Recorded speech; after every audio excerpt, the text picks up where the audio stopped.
Hey beauties, and welcome to this week's episode of the Beauty Podcast, where we sit pretty, sip heavy, and spill all the tea.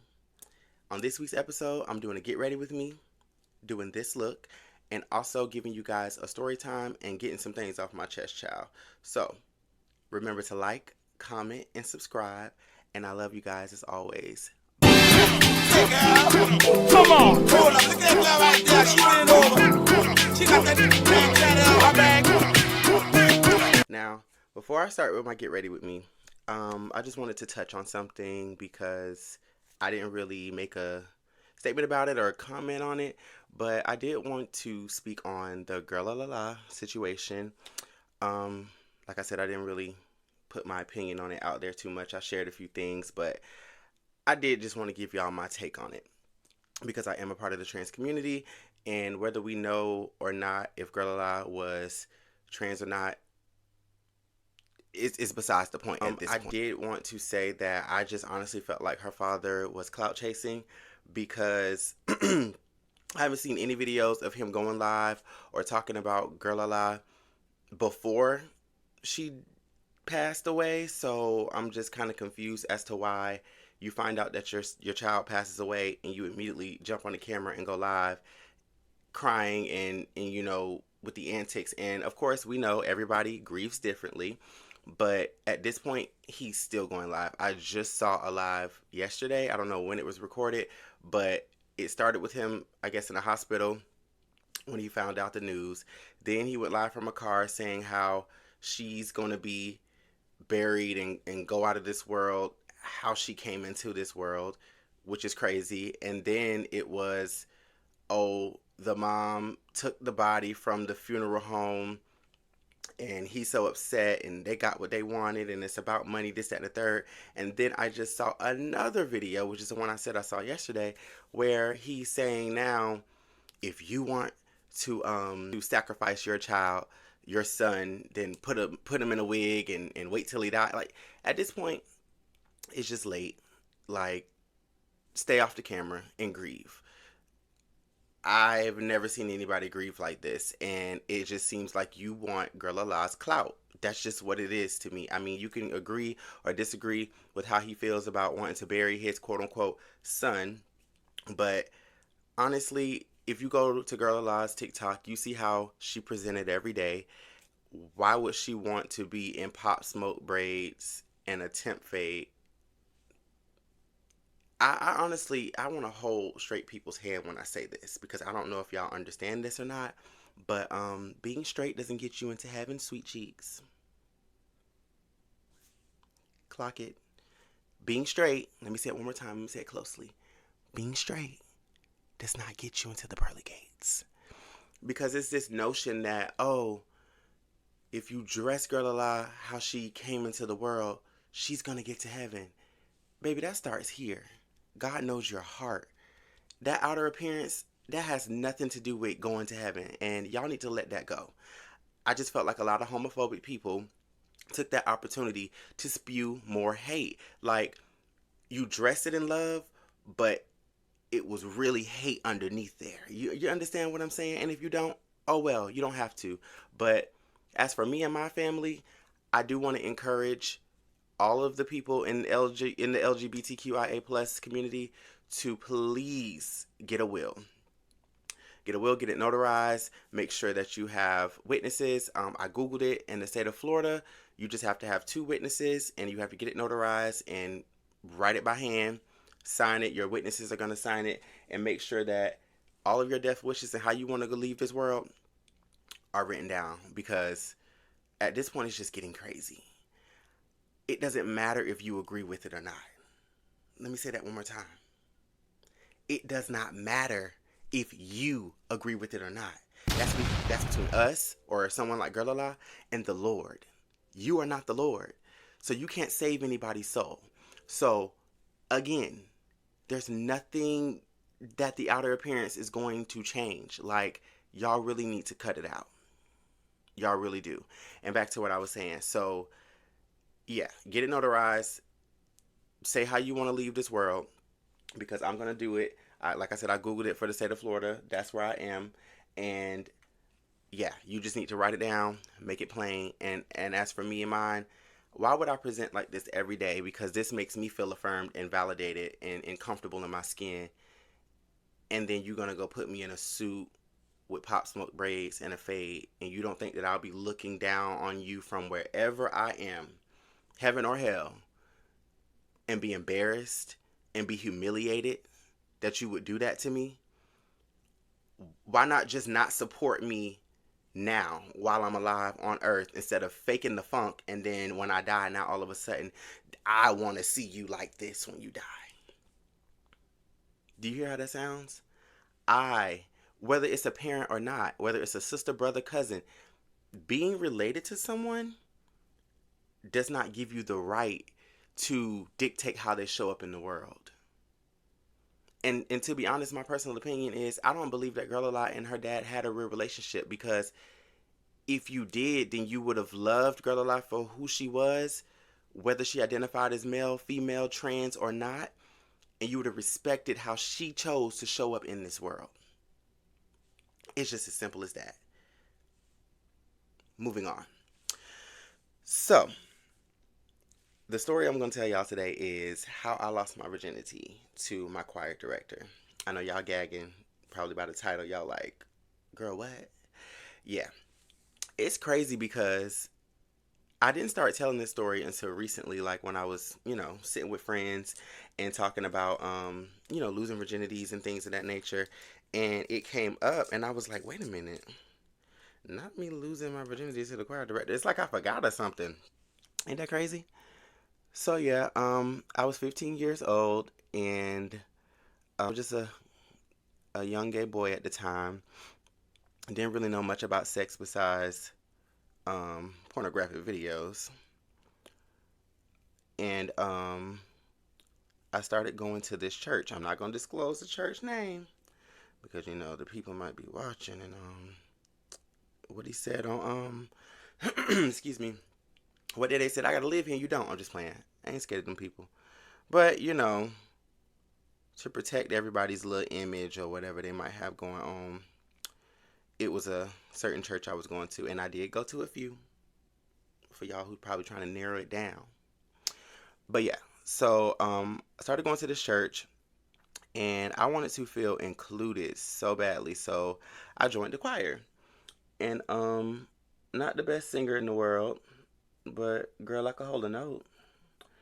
And we had this basically like a guest choir director. I can't remember who our main choir director was, but I know we had him like out of nowhere.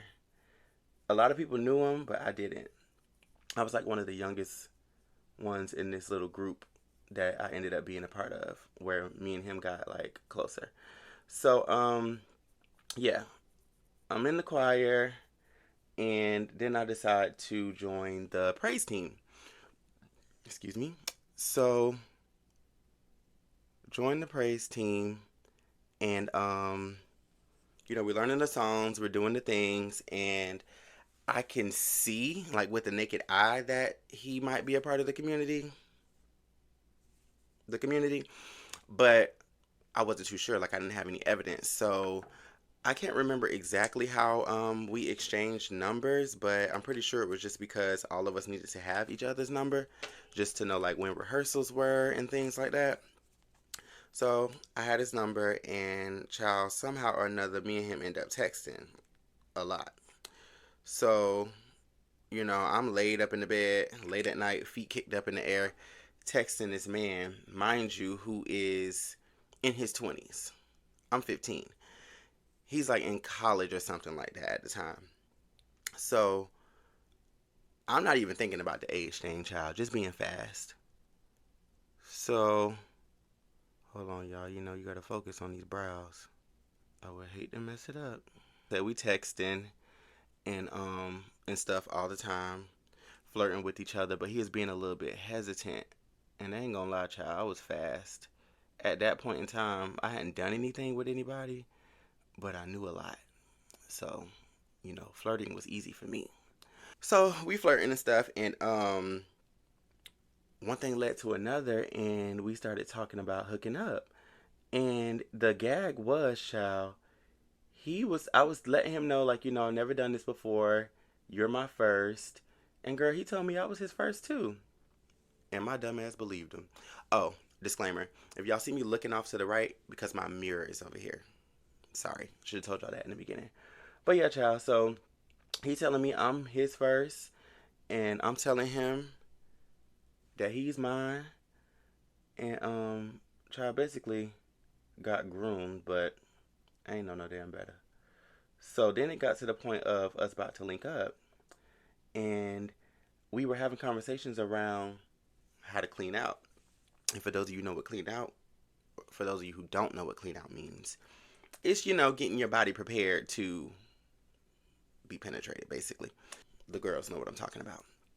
So he's like walking me through the steps of what to do when you're getting yourself prepared. Now, what gagged me was he told me to use a water bottle, child. As I got grown and older, I found out that that's not the proper way to be doing that. Child, don't ask me how I was doing it with the water bottle, but he walked me through it, and child, it worked for that little time being. Y'all, I was in love with this man. I thought we was going to live happily ever after. I thought that we was going to be together forever.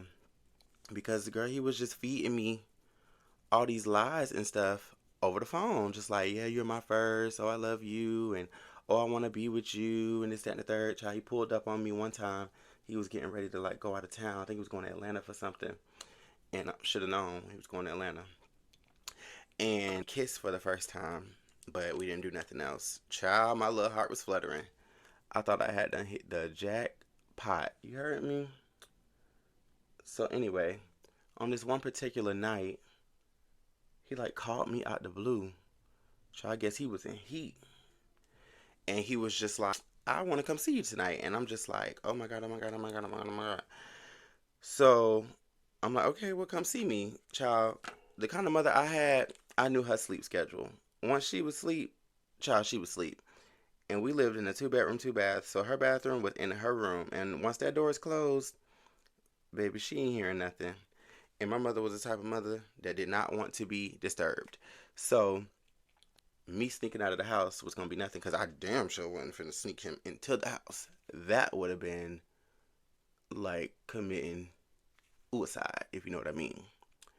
So I'm sitting here thinking to myself, like, well, how are we finna do this?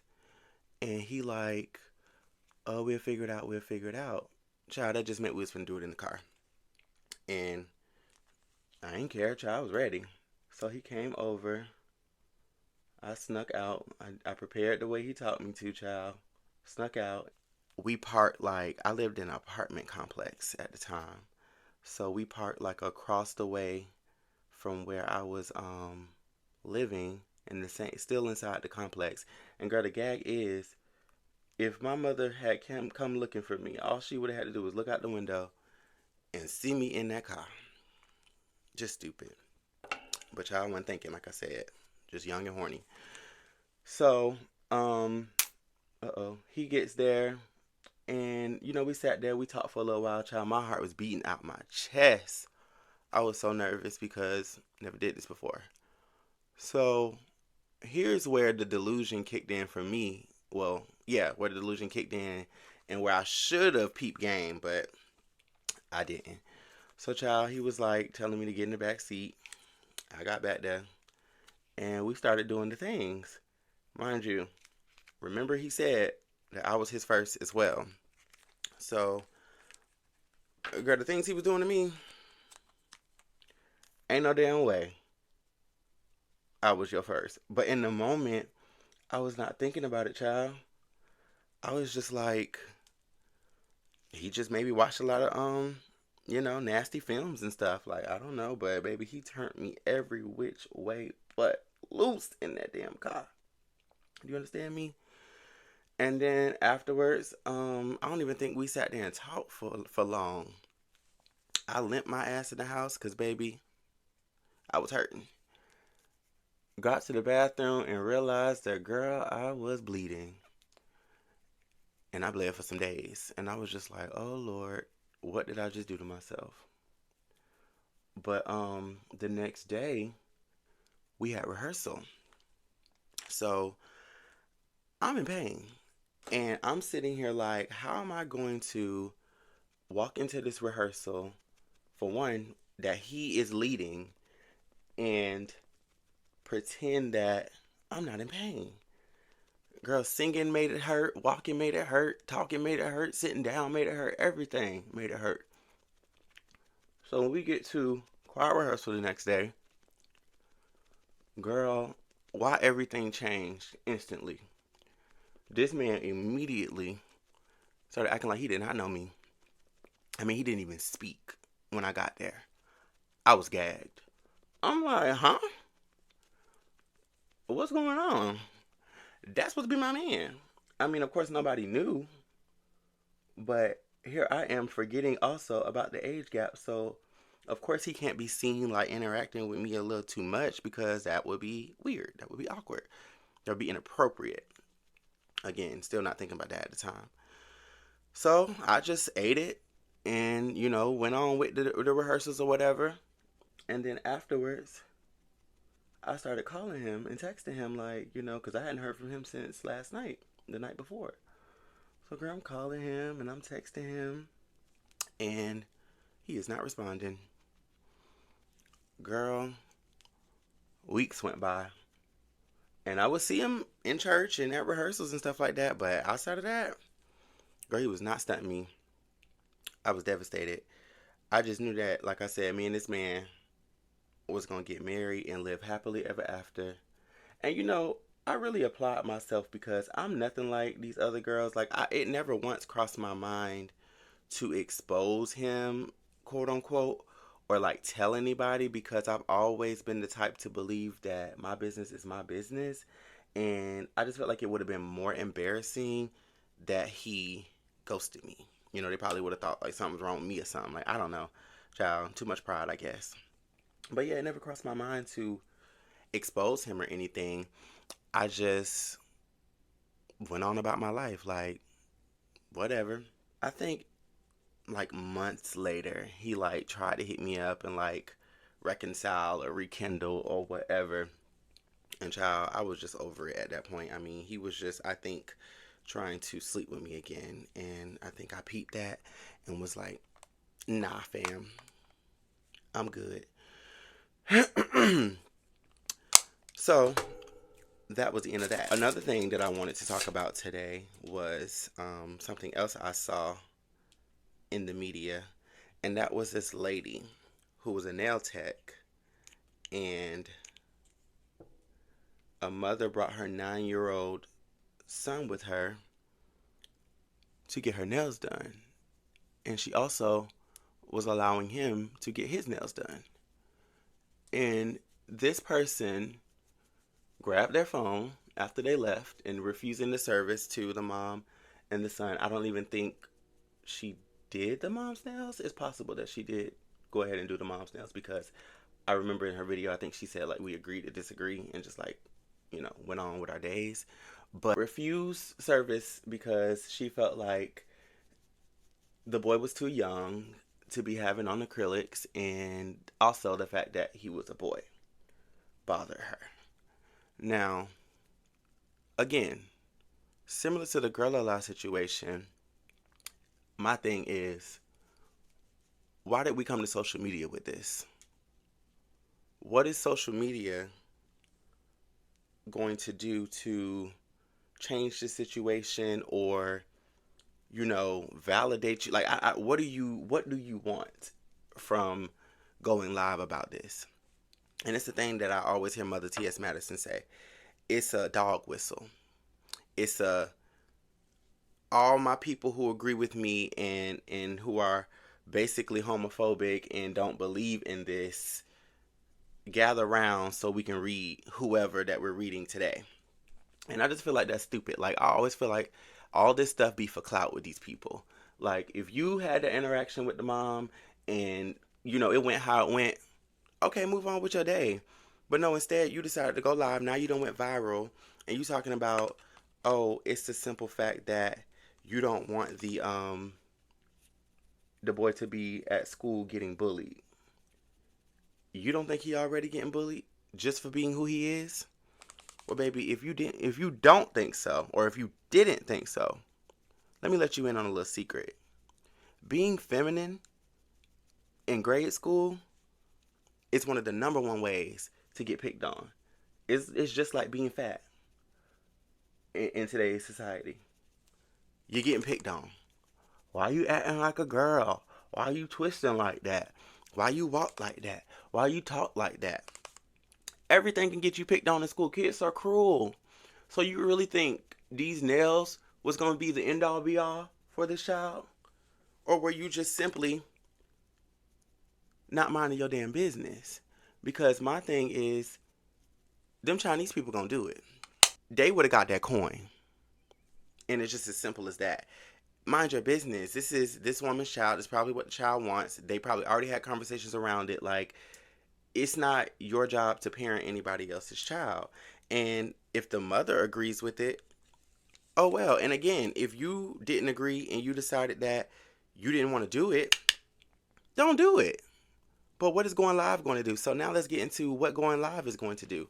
Granted, you didn't say anybody's names or anything like that, but that child might be on social media, and that child might see that video of you talking about him and his mom in an intimate situation that happened between you, him, and his mom, and now you're putting it out on the World Wide Web.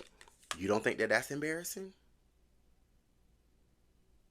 You don't think that makes that child feel some type of way? You don't think that that would make him, I don't know, just feel ostracized and like something is wrong with him? Like, I just don't be understanding the logic. I really don't. And I just feel like everybody in this generation, especially when it comes to queer people, especially queer people of color, everything is about clout. Y'all be so quick to grab y'all cameras and record something to get everybody to agree with you, and I just don't see the point. Like, if every bad interaction or uncomfortable interaction I had with a straight person, I grabbed my camera and went live about it, y'all would be telling me to hush. Y'all would be telling me I'm a crybaby, just like y'all always say about the community. Oh, child, you can't say nothing about them. I just seen somebody, was it Miss Pat, who said, from the Miss Pat show, she said, the LGBT community is like MAGA. Excuse me. You can't say nothing about us. That's not true. If you really want to get down to it, we tired. We've been talked about our entire lives by everyone. Friends, family, strangers, the government. Now we're standing up for ourselves and we're not taking no BS. That's not us being like MAGA. That's us having a backbone. That's us standing 10 toes down. Finally. Like, it's been too many years of us just sitting quiet, being your hairstylist, listening to y'all be homophobic, sitting next to the straight person or the straight girl who saying all this homophobic stuff and making it seem like, oh, it's not about me. She ain't talking about me, child. We cool. We good. She ain't talking about me. No. She's talking about you. And it just gets old. Like, every day you get on the internet and it's somebody saying something about a queer person who's clearly just minding their business. I don't understand why it's so hard for other people to do the same. What queer people do has nothing to do with you. Y'all don't know what it's like to live in this skin. And the gag is you don't want to know. Because you think it's such an abomination. And you so ready to send everybody to hell. Well, let me remind you one more time. You don't have a heaven or a hell to put anybody in. So stop trying to. It's not going to get you anywhere. It has gotten so old. The next topic that I want to address, and yes, it's quite old, but oh well, is the trans people in the bathrooms. Specifically, trans women in the bathrooms with biological women. Me personally, I feel like when I was just a gay boy, you know, presenting masculine, my homegirls would pull me in that bathroom quick, fast, and in a hurry. and nobody said a thing. Nobody had a problem with it. It was so like, you sure? You sure you want me? Yeah, come in here. It was always girl this. Oh, my bad. I ain't mean to call you girl. You know I just be talking girl this and girl that and girl this and girl that. But as soon as you start living the things, now all of a sudden it's man, man, man. You're a boy. You're a man. Now, me personally, I don't want to get into passability politics, but I feel like in this climate we're in with this government, if you are saying that you're a trans woman, you might just want to attempt to look something like a woman if you're going to enter into women's spaces, because baby, they out to get us. And unless you want a target, it's already a target on our backs. But unless you want like somebody whistleblowing and screaming out, man, man, man, get this man out of here, I personally just think it's best just to blend on in. Just blend in, child. Like, some people see that as, again, like passability politics and, oh, everybody can't blend in and things like that. And I understand that. But I'm just saying, I don't want to be bothered. That's just it. I don't go in the bathroom to look at women. I'm not attracted to women sexually at all. I can appreciate a beautiful woman all day long, but I am not attracted to a woman in a sexual way at all. So when I go to the bathroom, baby, I'm trying to use the bathroom and get out of there. I am not in there to peep, be no peeping Tom, look at nobody, make nobody feel uncomfortable, hold a conversation. Baby, I'm trying to get in and get out. But see, the real gag is, if somebody that looked like me went into the men's bathroom, it's not going to be the outcome y'all think it's going to be. You got to remember, I feel like a lot of the problems we have in this community against the straights boils down to men. Guess where the men are? In the male bathrooms. So if we go in there and your man looking at us, then what? What if he becomes curious now? And the thing is, that's unsafe for somebody like me to go into the men's bathroom. But guess what? I hear you saying it. What about our safety? You don't give a fuck about my... Oop, child. Y'all got me cussing. Y'all don't care about my safety. And I understand that. But, again, me going into the men's bathroom is not going to be safe for me.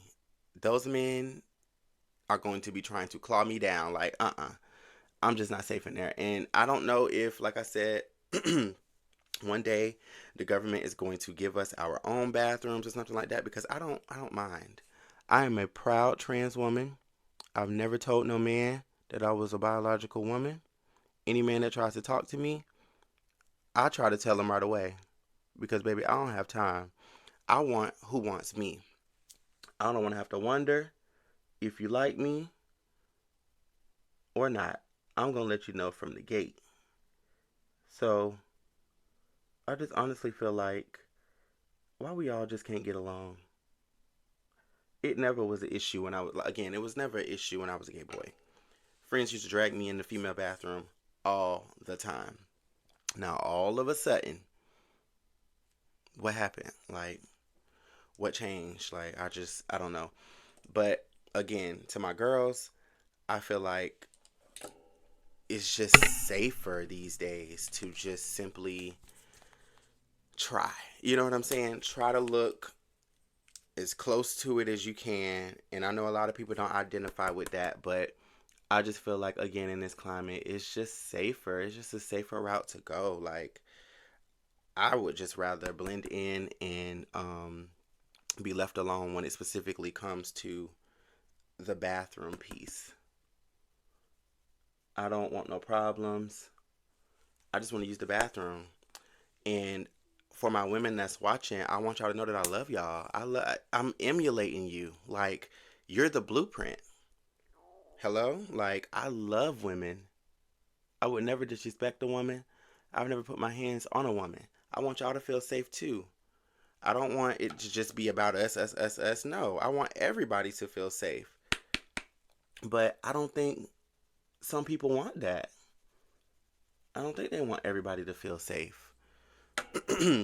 I think they're just thinking about themselves, and it's just not you on this earth. I'm sorry. Sorry. It's not.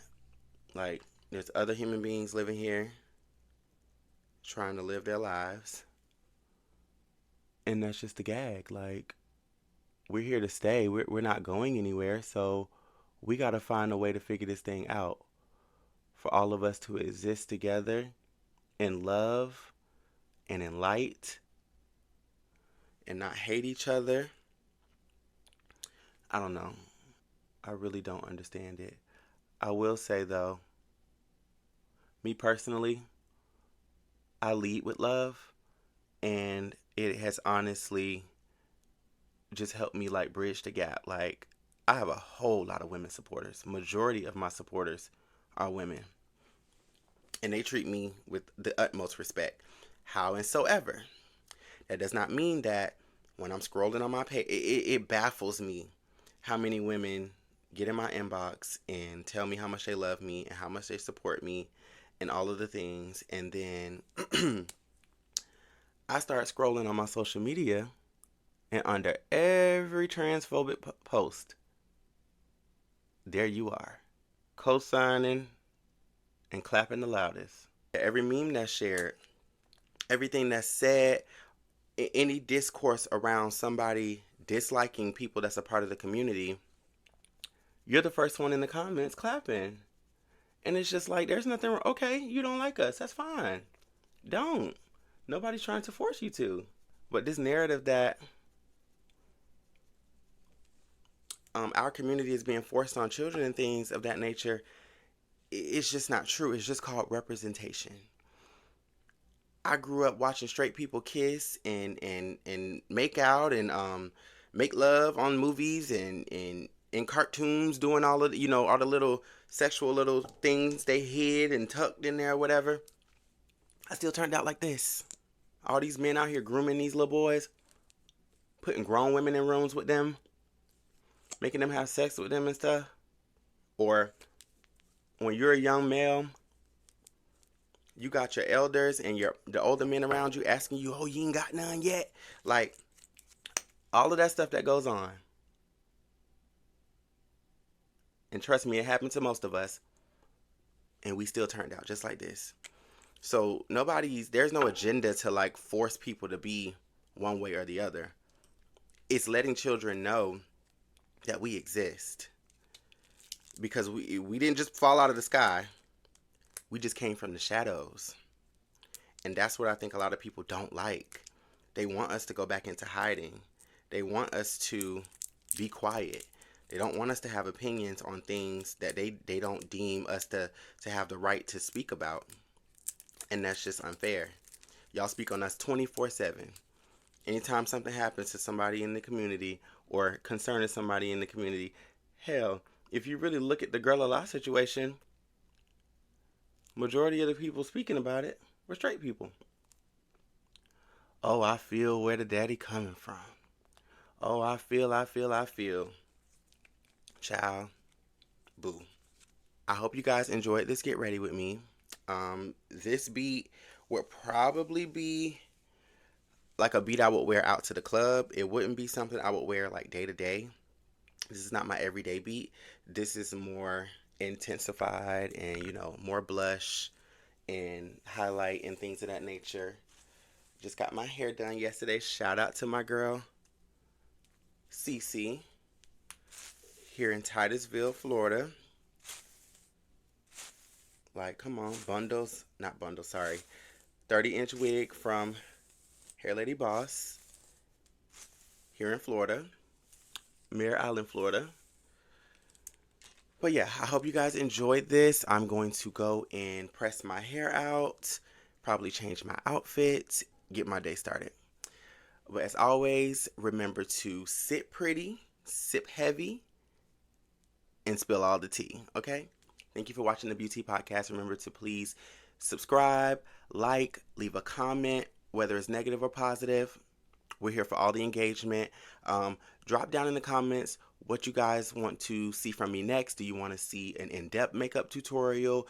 Do you want to get another story time? Because I got some more tea I can give y'all. or you guys just want to know more about me, just drop down in the comments and tell me what you guys want to see, what you want to talk about. Love y'all.